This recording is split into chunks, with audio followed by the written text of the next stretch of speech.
Thailand's tourism outlook is on the rise, providing that there are no further negative factors, said the Honorary President to the Tourism Industrial Council of Thailand, Wichit. He cited two examples which contributed and indicate travelers' confidence. The successful hosting of the ASEAN Foreign Ministers meeting in Phuket and less worries about unemployment following the government's stimulus packages. Commenting on those packages, including tourism, Mr. Wichit thinks that it is working at a certain level, despite disruptions in mechanism. He suggests that the government must get the messages over to the overseas markets to restore their confidence in terms of the measures to handle the H1N1 virus, and that the best value of traveling to Thailand compared to other destinations. Asked if he agreed with the government imposing the Security Act to deal with the United Front for Democracy Against Dictatorship, or Red Shirts gathering, Mr. Wichit said it should be perceived in a positive way, as it means assuring social order, and that the government must communicate this to make sure that the foreign tourists understand their purposes. Phuket has its own brand logo for local products. The logo for Phuket brand of certified products was announced on Wednesday after the Provincial Office of Commercial Affairs arranged design contests. The office will use the brand to certify the local products as part of its efforts to improve the standard of product and services quality. A total of 77 designers took part in the contest with 197 entries.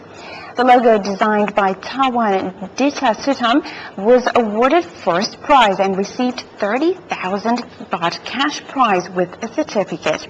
The Phuket brand logo is based on the provincial color of blue, while the golden color signifies prosperity. It also consists of a famous plum-tip cape, Sino-Portuguese architecture, and oyster pearls, boosting the island's identity. Fishing trawlers are blamed for damage to the plane squadron artificial reef in Bangtao Bay off Phuket. After their placement on the seabed in the Andaman Sea of Bangtao Bay in Phuket last November, the current condition of the 10 planes is reportedly not very good. The president of Chantale Administrative Organization, Manot Pranchalat, reported that one of the planes has fallen off its base, while another one is torn apart. He said his office was notified by the divers that wreckage was spotted 30 to 40 meters away from the original reef's location, as it was swept away by currents. He stated that he had asked for inspections and suspected that it occurred from the strong currents and the violation of fishing trawlers. Mr. Manot further stated that the problem has been rectified, as he had related personnel to bring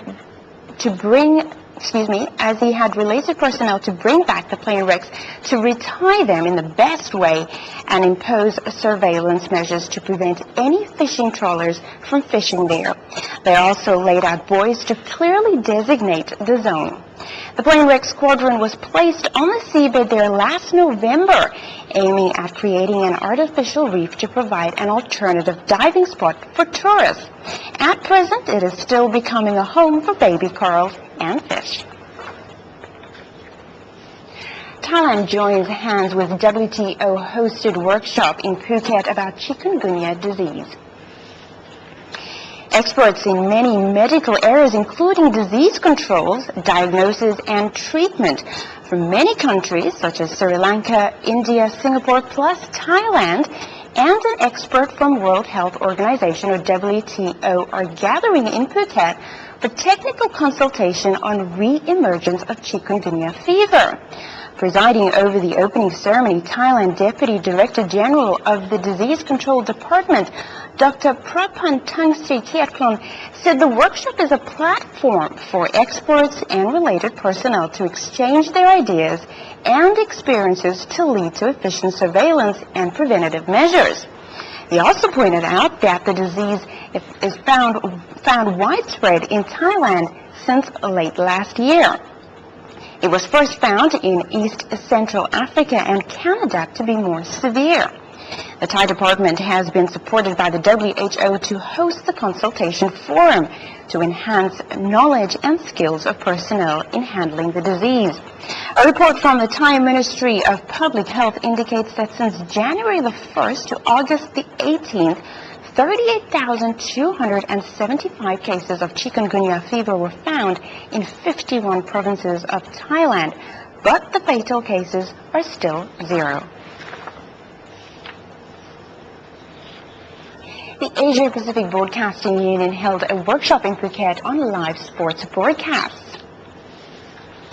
Broadcasters and producers from 20 organizations or television stations registered under the Asia-Pacific Broadcasting Union, or ABU, gathered at Novotel in Phuket during August the 26th through the 27th for the ABU Sports Event Training Program under the theme, The Big Event, How to Do It Better. One of the facilitators, Carolyn Ramsey, Olympic consultant, gave advice and shared his experiences on venue operations, citing challenging situations for live sports event coverage, including procedures and regulations under the tight security measures.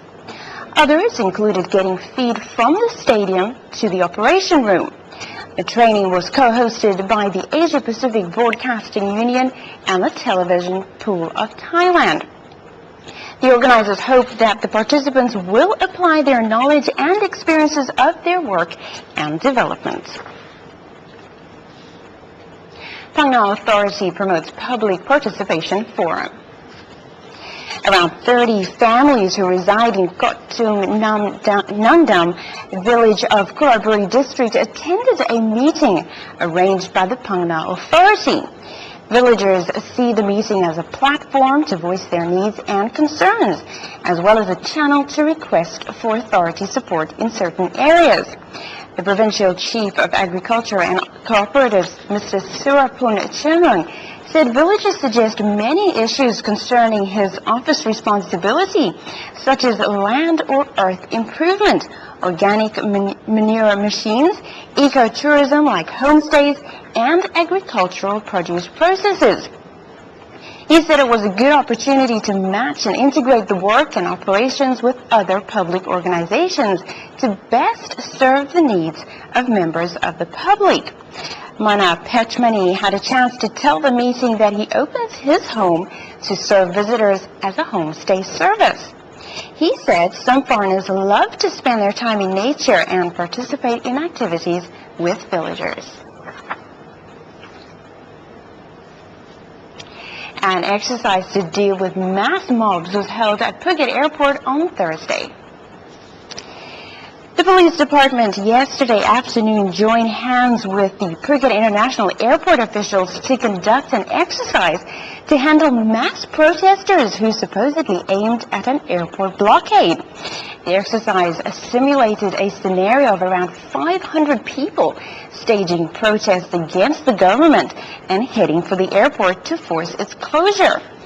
Police then deployed around 800 officers to block them in front of Talang Technical College on the road leading to the airport. The officers attempted to prevent them from getting near the airport. After the negotiation failed and officers were harmed by protesters, the forces supposedly decided to force the dispersal of the protesters successfully. The drill took 4 hours to complete.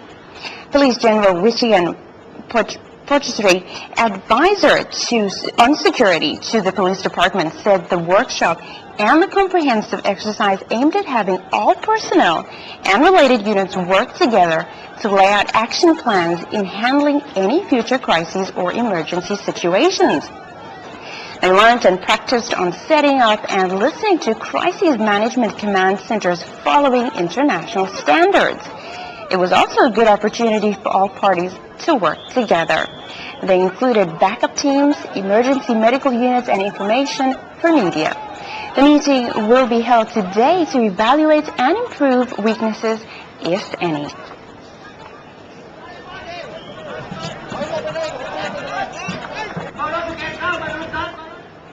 Repeat, that was indeed a drill. And finally, in local news, Phuket police caught thieves and narcotic drug suspects. Phuket Provincial Police Chief Police Major General Phekat Thantipong on Wednesday brought in front of press members 3 people who allegedly committed crime for theft. The first case involved Janat Jampa, aged 25, a Konkan native. His arrest led to over 100 stolen items confiscated. They included computers, electronic gadgets, and expensive watches and Buddha amulets. He was caught while loading the items to go and sell them in the southern province of Songkhla. The second case involved Sonchai Jem Sante, aged 19. He was arrested with a handbag and bank book seized as evidence. He committed thieving activities in Rasada area. The third case was Witiat Yotno, aged 9.